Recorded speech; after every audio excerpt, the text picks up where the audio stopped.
नमस्कार। आज हम एक बहुत ही गहरे विषय पर बात कर रहे हैं, भगवान शिव का यथार्थ स्वरूप। जी हाँ। और इसके लिए हम उपमन्यु के कथन को आधार बना रहे हैं, जैसा हमारे स्रोत अंश में है। बिल्कुल।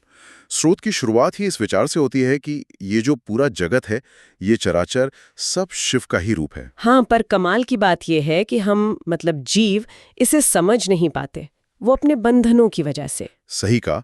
और यहीं से वो बड़ा सवाल उठता है जिसका जिक्र स्रोत में है कि अगर शिव एक ही परम सत्य हैं, तो फिर महर्षिगण भी क्यों उनके असल रूप को, वो जो निर्विकल्प परम भाव है, उसे पूरी तरह न जानकर अलग अलग तरह से बताते हैं। हाँ, ये बहुत दिलचस्प है।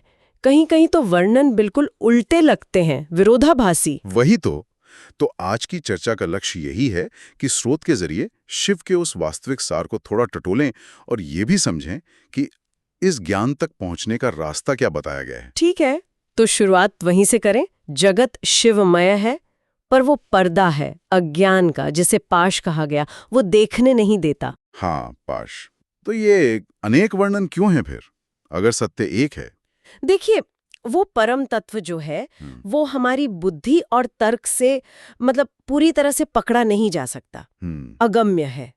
इसीलिए ऋषिगण उसे अलग अलग नजरिए से देखते और बताते हैं। अच्छा, जैसे? श्रोत में कुछ उदाहरण है। हाँ, बिल्कुल।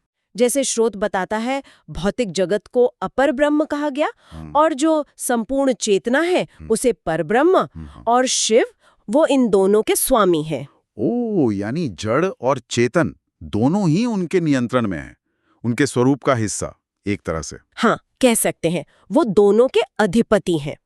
इसी तरह और भी द्वैत है। जैसे? वो क्षर और अक्षर वाला मुझे याद आ रहा है। बिल्कुल।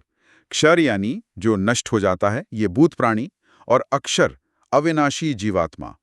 पर शिव इन दोनों से भी परे हैं, इसीलिए उन्हें क्षराक्षर पर कहा गया है। क्षराक्षर पर मतलब नश्वर और अनश्वर दोनों से ऊपर। सही। और ऐसे ही वो अव्यक्त समष्टि और व्यक्त व्यष्टि, इन दोनों के मूल कारण भी वही हैं। स्रोत में प्रधान, पुरुष, व्यक्त, काल, इन सब दार्शनिक तत्वों का जिक्र है। और कहा गया है कि शिव ही इन सबके ईश्वर हैं, नियंत्रक। हाँ, नियंत्रक, आधार, सब कुछ। वो इन सब के परे इनके स्वामी हैं। लेकिन फिर भी वो जो विरोधाभासी वर्णन है, कोई उन्हें सगुण कहता है, गुणों वाला, तो कोई निर्गुण, गुणों से परे, कोई साकार, कोई निराकार। ये कैसे हो सकता है? मतलब ये तो एकदम उल्टी बातें लगती हैं। यही तो उस परम सत्य की गहराई या कहें कि अगम्यता का प्रमाण है। स्रोत यही इशारा कर रहा है कि ये विरोधाभास असल में उस एक ही परम तत्व के अलग अलग पहलू हैं। अलग अलग पहलू जैसे कोई उन्हें कर्ता रूप में देखता है, कोई अकर्ता रूप में। ये देखने वाले के दृष्टिकोण पर निर्भर करता है। पर मूल बात यह है कि शिव इन सभी अभिव्यक्तियों के पीछे की परम शक्ति है, वो मूल कारण है, स्वयं प्रकाश स्वरूप है, अजन्मा है। तो ये जो इतने सारे वर्णन हैं, इतनी कल्पनाएं, मत इनसे तो फिर असलियत जानना और मुश्किल नहीं हो जाता? भ्रम नहीं पड़ता? हो सकता है, और स्रोत भी यही कहता है कि इन नाना प्रकार की कल्पनाओं और तर्कों से वास्तविक स्वरूप का निश्चय करना कठिन है, बहुत कठिन। तो फिर उपाय क्या है? रास्ता क्या है जानने का? यहाँ स्रोत बहुत साफ है। वो कहता है कि रास्ता बौद्धिक जुगाली या तर्क वितर्क से नहीं मिलता। उपाय है सर्वाभाव से परमेश्वर की शरण में जाना। शरणागति, पूर्ण समर्पण। हाँ, बिल्कुल। उपमन्यु के शब्द हैं कि जो पूरी तरह समर्पित हो जाते हैं, वो ही उस परम कारण शिव को बिना किसी खास यत्न के सहज ही जान पाते हैं। बिना यत्न के? सहज ही। ये बात तो बहुत गहरी है। मतलब ज्ञान का रास्ता तर्क से ज्यादा भरोसे और समर्पण का है। इस स्रोत के अनुसार तो यही लगता है। तो ठीक है, मान लीजिए कोई इस तरह शरणागत होकर उस परम पुरुष का साक्षात्कार कर लेता है, अनुभव कर लेता है, तब क्या होता है? उसका परिणाम क्या है? तब जैसा स्रोत बताता है, वो व्यक्ति पुण्य और पाप के चक्कर से ऊपर उठ जाता है। ये जो अच्छा बुरा, सही गलत का द्वंद्व है, वो इससे परे हो जाता है। पुण्य पाप दोनों से परे? हाँ, वो निर्मल हो जाता है और सर्वोत्तम समता को प्राप्त करता है। एक ऐसी स्थिर शांत अवस्था जहां कोई भेदभाव, कोई उतार चढ़ाव नहीं रहता। समता यानी बराबरी या स्थिरता? एक तरह की परम स्थिरता और भेद रहित अवस्था।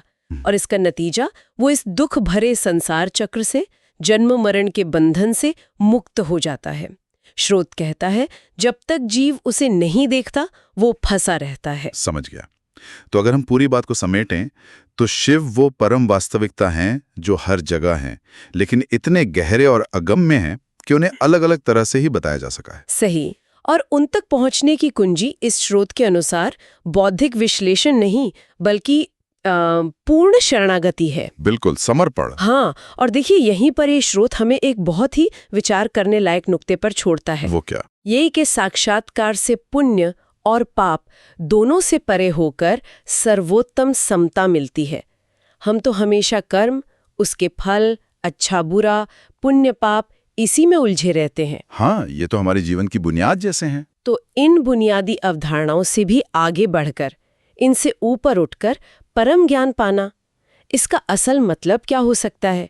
ये पुण्य और पाप से भी परे जाने का अनुभव कैसा होगा? इस पर सोचा जा सकता है। वाकई ये एक गहरा सवाल है जिस पर मनन किया जा सकता है।